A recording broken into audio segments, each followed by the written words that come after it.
The heavy body paint is the one that first brought me to Golden. I was an oil painter and I got sick from using too much turpentine in a silly way.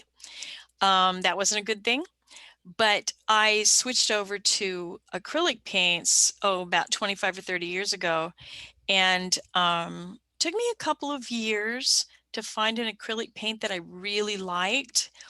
And one of the things that I like about the heavy body paint, and that, the Golden paint in particular, um, all of our lines, is the amount of pigment that's in the paint. And you'll notice this if you've used any other kind of paint that may have a little bit less pigment in it. You'll notice that the Golden paint, especially the heavy body, it's really obvious that it's got a lot of pigment in it. So a little bit goes a long way.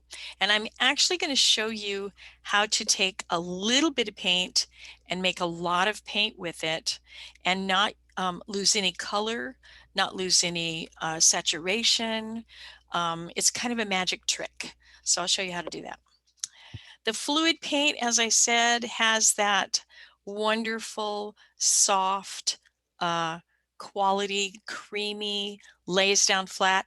I actually like the fluid paint when I'm underpainting on a large canvas because I'm the lazy artist, number one, but number two, it saturates into the weave of the canvas. So you don't actually have to scrub like you do with heavy body paint to get that down into the weave.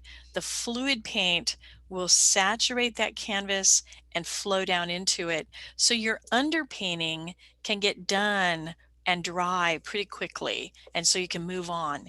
It's also great if you underpaint in fluid. If you're an oil painter, if you underpaint in fluid and you overpaint in oil, it's a great way to get your underpainting done, your value studies done, and then come back with your oil to finish things off. It's a really compatible way of working. The chemistry is perfect because, as you probably know, you can always do oil on top of acrylic. You just can't go the other way around.